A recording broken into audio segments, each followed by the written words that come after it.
Hi friends good morning अपना सबाई केमन आছেন आशा करी सबाई भालो आছেন welcome to my channel kitchen of Chandni और वेलकम আপনাদের আরও একটা নতুন ব্লগে। হ্যাঁ আজকে কিন্তু ফুলই তুলতে এসেছি। চলুন ফুল তোলা হয়ে গিয়েছে, এবার নিচে গিয়ে বাকি কাজগুলো কমপ্লিট করি।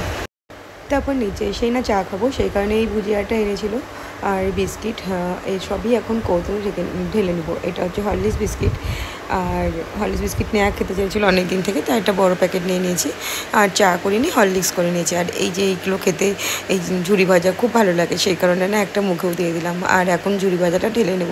আর এই ঝুরি ভাজাটা না নেহাও খুব ভালোবাসে, সেই কারণে একটু বড় প্যাকেটই নিয়ে আসি, কারণ একটু বেশি দিন যায় আর নেহাও খেতে না এই ঝুরি ভাজাটা একটু ভালোবাসে, যেমনটা বললাম। তো চলুন এবার হরলিক্সটা আমি আর নেহা দুজনেই খেয়ে নিই। আর দেখুন এখন হরলিক্স খেয়ে না ছানা বের করে ছানাটাকে একটু ভালো করে মেখে নিচ্ছি, তার কারণ আজকে আমার প্রচণ্ড মাথা ব্যথা করছে, বুঝতে পারছি না কতক্ষণ আমি এভাবে দাঁড়িয়ে কাজ করতে পারবো। তো সেই কারণে ছানাটা ঝটপট করে একটু মেখে নিচ্ছি, মেখে নিয়ে এরপরে গোল করে করে এই ছানার বড়ার সবজি আর ভাতই রান্না করবো। তো চলুন আগে বড়াটা না বানিয়ে নিই।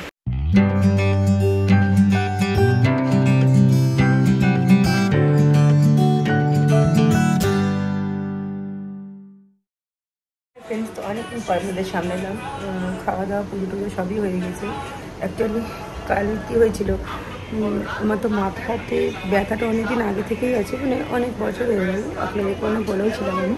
তো আমার সেভাবেই ট্রিটমেন্ট করতেন চলতো, নার্ভের ইঞ্জেকশান ওষুধ এসবই চলতো। হঠাৎ করে কালকে রাতে আমার এই রগটাই আমার মানে বেশি ব্যথা হয়, এই নার্ভটা এত ব্যথা করছে, সারা রাত আমি বিছানাতে শুতে পারিনি, শুধু এই ঘর আর ওই ঘর বারান্দা দিয়ে হাঁটছি, মানে রগ কেমন করছে, মানে মাঝে কি মানে ভেতরটা মনে হচ্ছে আমার মানে উথাল পাথাল করে দিচ্ছে, এমন করে রগগুলো আমার মানে চমকাচ্ছে, মানে কী বলবো।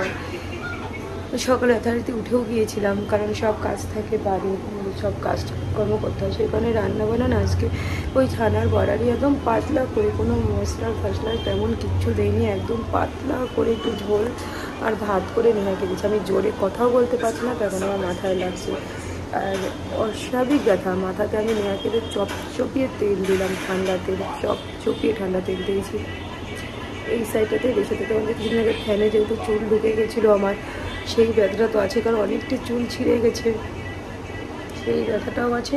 আর প্লাস এরকম এই ব্যথাটা আমার হচ্ছে কয়েকদিন থেকে, আবার জানি না এই যদি ইঞ্জেকশন নিতে হয় তাহলে মোটামুটি ওই 10 দিন 1 মাস কন্টিনিউ করতে হয়, সেক্ষেত্রে 10 দিন বা 15 দিন ইঞ্জেকশন নিতে হয়।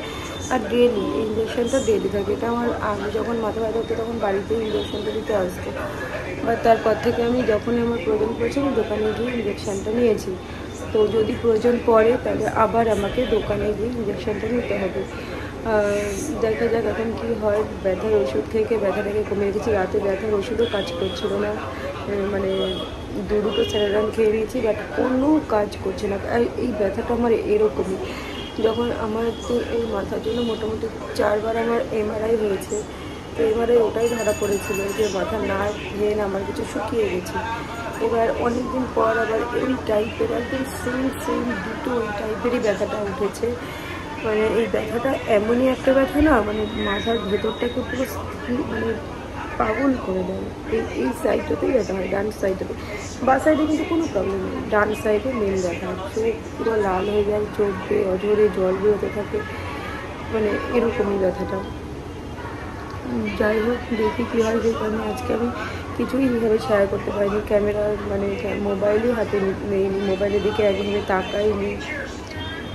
যাই হোক এইটুকুই আপনাদের বললাম। চলুন আবার এখন একটু শুয়ে থাকবো চুপ করে, জাস্ট মাথাটাকে রেস্ট দেবো, কারণ এখন আবার আমি মেডিসিন নিলাম, স্যারিডনই নিয়েছি। আর আমার একটা মেডিসিন আছে রেড কালার ওষুধ, প্রেসক্রিপশানটা কোথায় আছে ওটাই আমাকে দেখতে হবে, নাহলে তো ইঞ্জেকশনও আমি নিতে পারবো না, যে ইঞ্জেকশন নিতে গেলে দাম খুবই কম, বা ডেলি নিতে হয়।